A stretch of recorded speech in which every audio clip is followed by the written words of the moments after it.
మంచి ఉద్యోగం ఉంది, మంచి భార్య, అందరూ ఉన్నారు. కానీ కళ్ళు కనపడకపోతే ఏం లాభం? ఎవరిని చూడలేం. ఇక భార్యనా, కొడుక, కోడల, ఇది కారా, ఇది బంగ్లానా అని ఏమీ చూడలేం. అందుకని కంటిని కూడా చాలా జాగ్రత్తగా చూసుకోవాలి.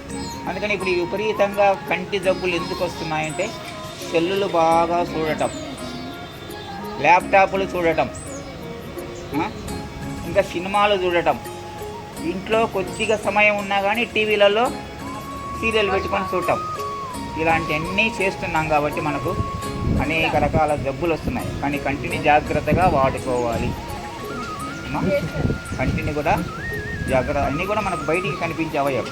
నెక్స్ట్ కర్ణయోర్నే శ్రోత్రమస్తు, చెవులు ఉన్నాయి. చెవులు ఎందుకు ఇచ్చాడు భగవంతుడు? మంచి మాటలు వినాలి, మంగళకరమైనటువంటి మాటలు వినాలి, మంచి కీర్తన వినాలి. పొద్దున్న లేస్తే సాయిబాబాయో లేకపోతే వెంకటేశ్వర సుప్రభాతము, శ్రీరామ జయ రామ జయ రామ, ఇటువంటి స్తోత్రాలు వింటే చెవులు పవిత్రమైతాయి, లోపల మనస్సు సిద్ధి అవుతుంది. అది పెట్టుకొని డింగ్ డింగ్ డింగ్ డింగ్ డింగ్ అని సినిమా పాటలు పెట్టుకొని చూస్తుంటాం. ఆ సినిమా పాటలు చూడటం వల్ల మనకు మనస్సు అనేటువంటిది ఒక రకమైనటువంటి ఆలోచనలు మారిపోతాయి. ఒకటి అలాంటి ఆలోచనలు మారిపోయేటువంటి కాదు, మనం మంచి వినాలి. బాహ్యోర్మే బలమస్తు, భగవంతుడు మనకి ఎందుకు చేతులు ఇస్తాడంటే మనం స్వతంత్రంగా బతకాలి, ఇతరుల మీద ఆధారపడకూడదు. మనం సంపాదించుకొని మనం ఇట్లా పెట్టడం నేర్చుకోవాలంట. మనం ఎప్పుడు ఇట్లా బిగించుకోకూడదు. పిడికిడి బిగించుకుంటే ఇంకేముంది? ఒకటి వదలాల. వదిలితే అంటే ఏం చేయాలని? దాన ధర్మాలు చేయాలి.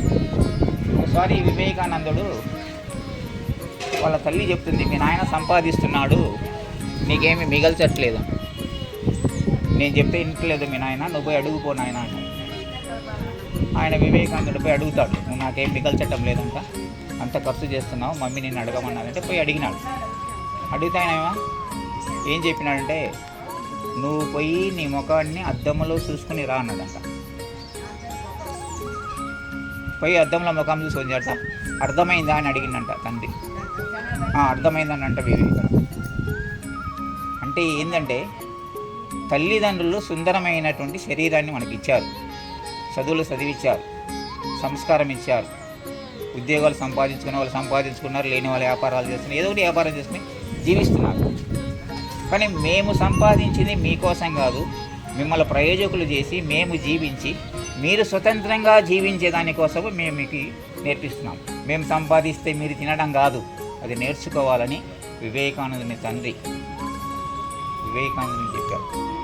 ఒకటి అలాంటి గొప్ప సూత్రాలు మనం చదవట్లేదు, ఎవరైనా చెప్తే వినటం లేదు, ఆచరించడం లేదు, చెప్తే వినేవాళ్ళు లేరు, చెప్పేవాళ్ళు లేరు. కాబట్టి ఇలాంటి స్థితిలో ఉన్నాం. జై శ్రీరామ్. కాబట్టి మనము ఆ చేతులను జాగ్రత్తగా ఉపయోగించుకోవాలి.